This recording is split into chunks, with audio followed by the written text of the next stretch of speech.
Mm. Morning. Here we are, Monday, May 15th, 2023. I'm Larissa. This is my video diary. The time has come. The time has come to drink from skulls. Yep, it has. Yeah. So, woke up this morning thinking about Turkey. Yeah.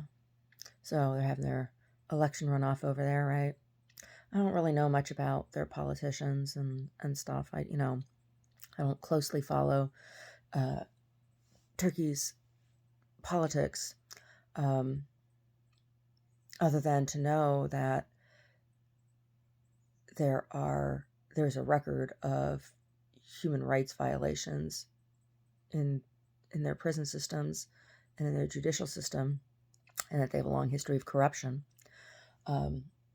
But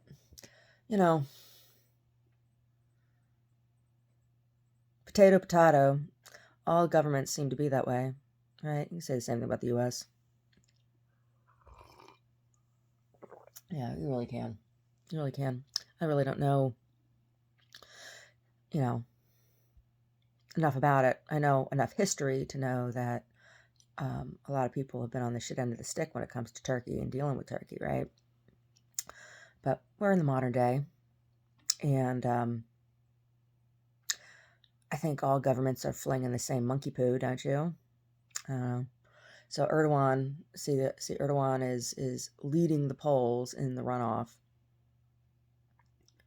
Yeah. Oh.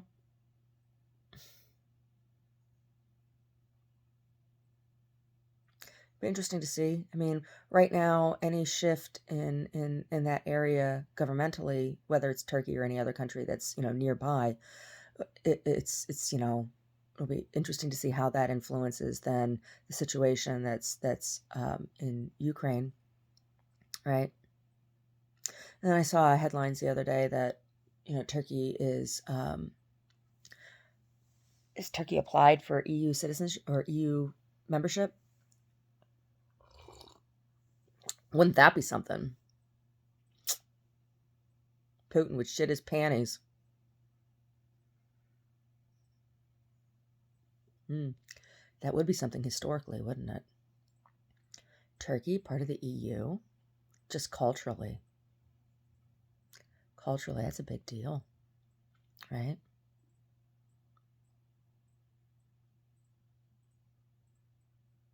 That's a huge shift. It's a huge shift. That has a lot of different implications. Can be read a lot of different ways, huh? I don't know. Maybe I'll do a card reading today. Maybe I will. Maybe I will. So I started that series of paintings, huh? I have. So the first painting is about 2/3 of the way done. And it's interesting working in oil the way that I'm working in oil right now, because I'm approaching the media in a much more traditional manner. And what do I mean by that? The way just the technique of application of the paint itself onto the canvas, and the image treatment of the image on the canvas. I have I have a newfound appreciation and I don't know, appreciation is not the right word. I feel like I have a no, I don't know what was the right word.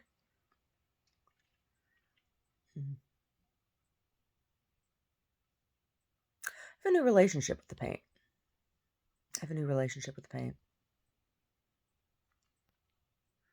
Yeah. I do. Yeah. Subject matter of the painting is I've never approached this type of subject matter in paint before. I have addressed this type of subject matter in drawing. I have addressed this type of subject matter in writing. I have addressed this type of subject matter um, in sculpture. It's been a long time since I've done sculpture work, but mostly writing and drawing, right? Um, and probably most completely in drawing, right? In writing, I've addressed this type of subject matter in journals and in poetry, um, and I'm continuing to address this subject matter in poetry with this series, in fact, but never in paint. I have never addressed this type of subject matter in paint. And what am I talking about? I'm the images. So the series I'm working on is called Dreamscapes, and I am taking vivid imagery from dreams that I have had throughout my life, not just recent ones, but dreams that I've had throughout my life. And the landscape of my dream world, right, is extremely rich and complex and vivid. So it lends itself intuitively to paint. And it's interesting to me. It's like, why haven't I? The question I'm asking myself, why haven't I addressed my dream world in paint before? And I'm not sure why. It's like, and then the next question for myself is like, well, why now? Why now? What is different now? And I think it's my relationship to paint. I think I have finally reached a point in my painting. I don't want to say career. It's not quite just my relationship with paint, to paint. And I think that comes from, like in school, I started off as a painting major. That's what I got accepted to. That's what I got my scholarship for, was for painting. Got my scholarship for painting. And I was in the painting department for a year. And by the end of that year, I was so distraught. And at that time, I turned my back on painting. And it was something that I had so many mixed emotions about. First of all, I thought that in order to be an artist, you had to be a painter, that's the only thing an artist was. Like, I had a very small view, a very sheltered view, right, of what art was, um, or what an artist was. And then it was something that I loved so much, painting. I did. I loved painting so much. Um, when it was so challenging, and I'm not talking about just the painting itself, right? The painting itself was still joyful, but the experience I was having at school, I was taking the full 18 credit out, or was it 21? 18, 21 credit hours, and working full time because I had to, because I was being told I had to by my parents, right? Because my school wasn't, they didn't view what I was doing as being real school, and I wasn't allowed to do my homework at home. And because I was living at home, I was told I had to contribute in the house, and it was years later. During an argument, my father admitted to me that they were trying to get me to quit going to art school, right? Um, that's what they were trying to do. They were trying to get me to quit, just be a teacher, right? Because that's what women are supposed to do, just be a teacher. If you're not going to go to Pitt like your daddy, then you got to be a teacher like your mommy, right? Because that's what women do, right? Rachel went to Pitt. Mary went to Pitt, and she was a teacher, right? for a real subject.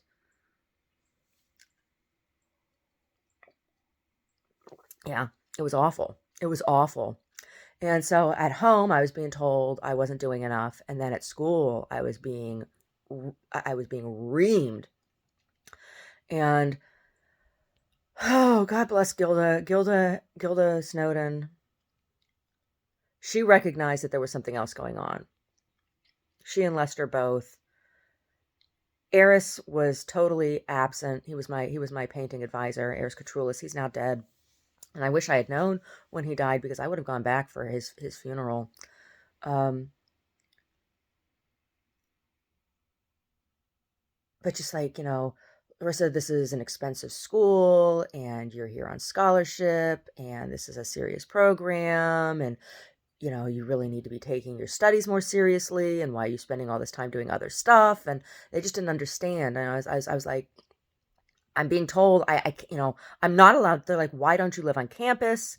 I mean, like, it's very, how are, you're not giving your homework appropriate attention. And I'm like, I know, I can't, because my parents don't see what my homework is as priority. They don't see it as work. Right? It was so hard. And when I left the painting department, Gilda was like, I had done this sculpture. I had taken apart this phone, and the sculpture was about deconstructing communication. And and it was coming directly from the fact that there was this lack of communication, or this lack of understanding in communication between my family and my school, or my educational process. That's what this piece was about. And I talked to Gilda, like, I went to her for private office hours with her, and we talked for like 2 hours about this piece and about what my situation was. And she's like, Larissa, look, she's like, you're really interested in the way things are made. I said, yeah. And she says, like, well, maybe your family would be more. She's like, she's like, I think you'd enjoy being in the crafts department, and maybe your family would find that more acceptable.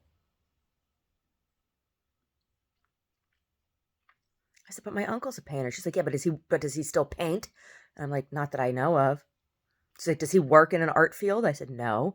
She said, so he's not really a painter. She said, if he was a painter, he would still be painting. And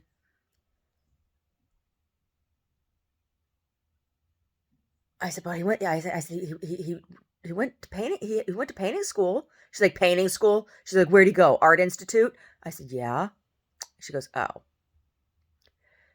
She said, oh.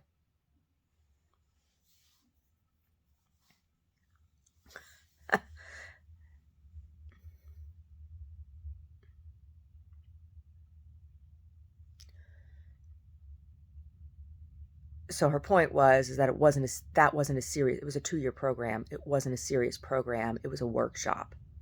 It wasn't a degree. And so I left painting, and it was very hard. And I put down my paintbrushes, and I don't know, I didn't pick my paintbrushes up again. When did I start painting again?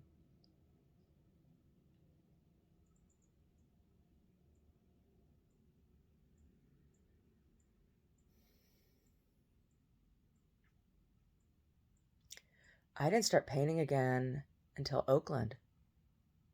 Till we were in Oakland. That's when I started painting again. And I remember when I opened up my paint box, because I hadn't opened those paints. I hadn't opened those since school. I still had everything just wrapped up. Everything was exactly the way I had wrapped it up since that meeting with Gilda. And I had met with Lester earlier in the day. First, I talked to Lester for like half an hour, and he's like, I really think you should go talk to Gilda. And I think it was because Lester thought I needed a woman to woman conversation. Lester Johnson, oh my gosh, what what a good person. What a tender, sensitive instructor. He was so kind to me. Lester Johnson, I love you.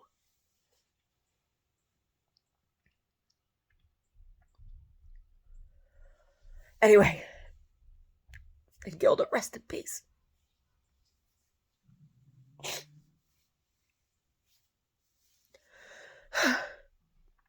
So since then, I have allowed myself to really explore paint and get to know paint again and revive my relationship with the medium. And this series is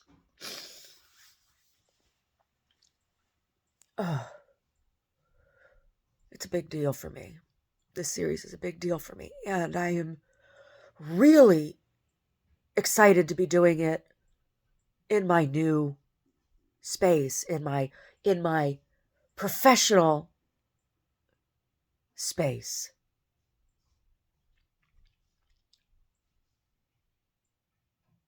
Oh God, that was so hard. When I left the painting department, I felt like such a failure. I felt so defeated. I felt so defeated leaving there and going over to the craft department. And it's not to say that I'm not grateful for my education in the craft department, because goodness, I am. Oh my God, yes, I am. And it's not to say that I don't ever want to do metal work again. I do. I would love to be able to set up my metal bench again and do metal work again. Um,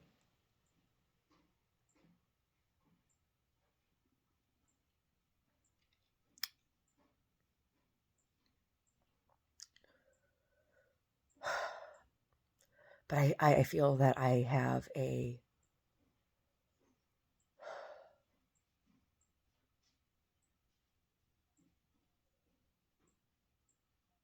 much deeper marriage with the paint right now. Right.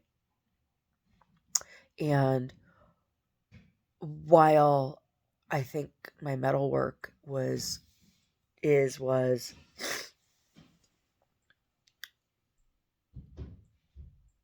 good, right? More than good.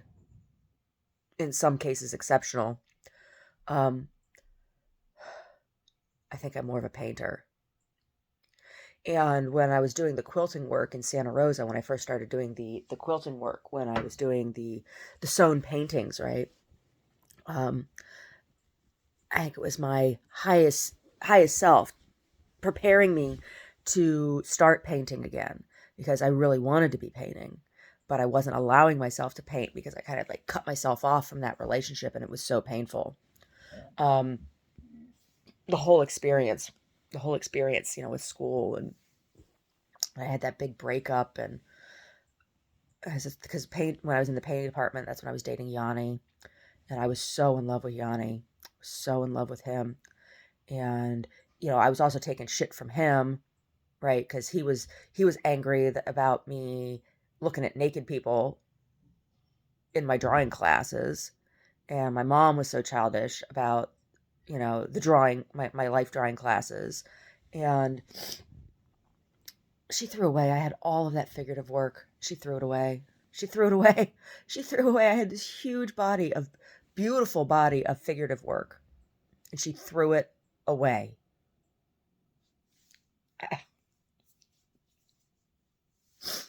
Just threw it away. I had all of these ink line drawings of this one model in particular, Ron. He was my favorite model. When Ron was came in for class, whichever class it was, whether it was sculpture class or drawing class or painting or whatever, he was so good. He practiced yoga, and he was able to hold interesting postures. Like, um, Rich, Rich was very professional when he came in, and he was a great model too. But Ron posed also with his face. He did these amazing facial expressions, and he could hold them for really long periods of time. Or he could do things like hold his toes in funny positions. It was he was Ron was my favorite model. And then I liked Robert too. Robert was he was a ballet dancer. He was a tall black man. He was young. He was probably like 24, 25. He was a ballet dancer. He danced with the Detroit Ballet. Um, he was good too. He was good too, but he didn't usually come in for drawing classes. He was usually there for sculpture because Brian liked his musculature. He was for because he was a dancer, which read really well in clay and in stone and in alabaster. So I didn't really work with him as much. I did a bunch of bas reliefs um, of him, of Robert. Uh, but Ron was so much fun, and he was a really nice person. He was interesting to talk to. Because you'd see him around campus, and he'd talk to you. He'd remember you from classes or whatever, and he'd talk to you. And he was really interesting. He had a PhD in philosophy, and he had read all kinds of interesting stuff. And he also modeled over at the Scarab Club. Um, he was a really interesting person. He was a really interesting person, and he was funny. Like I said, he did great facial expressions, and you know, I did line drawings when I was it was great when we were working on feet. His feet are so hard. Feet are so hard. He used to do all these great things with his toes. Ugh, yeah.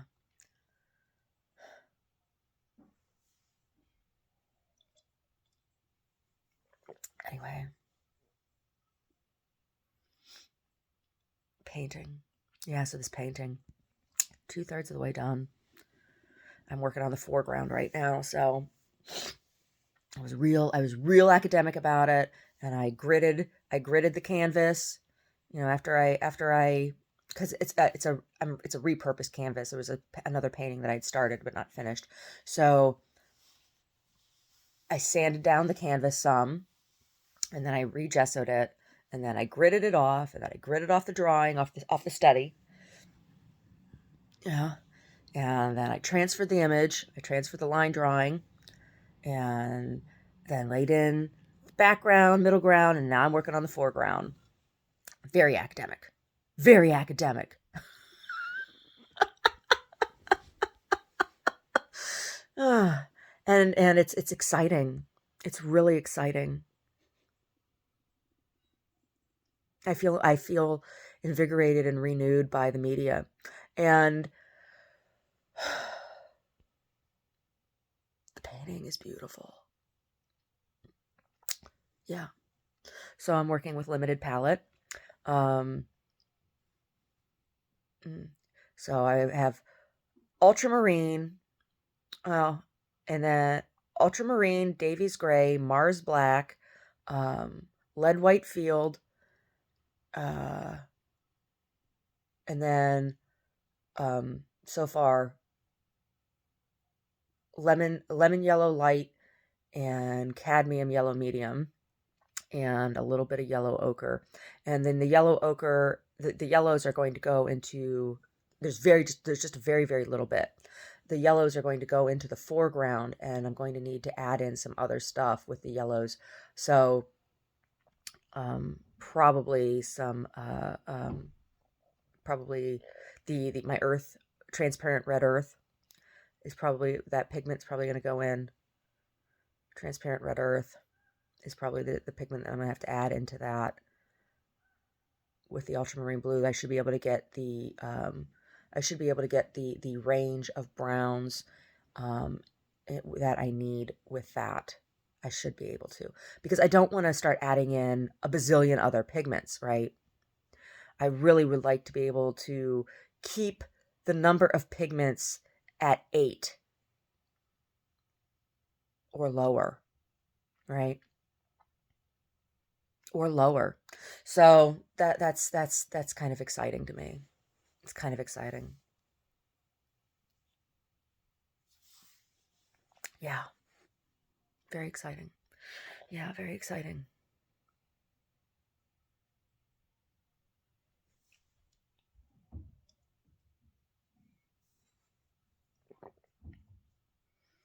So I want to go in and work today, I think.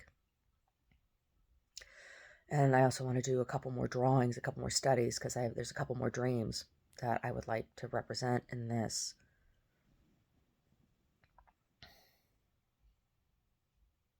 Mm-hmm.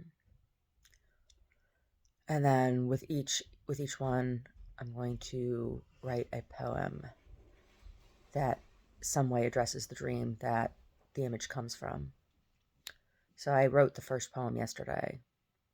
That goes with the painting that I'm working on right now. So since I'm trying to keep my pigments to 8 or less, maybe I should keep the drawings to 8, the studies to 8, and the paintings to 8, and do a series of 8, 8, 8. And it'd be like the 8 archangels.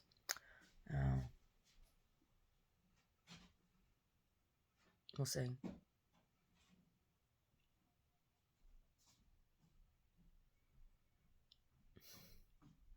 But the painting is beautiful, and I am pleased.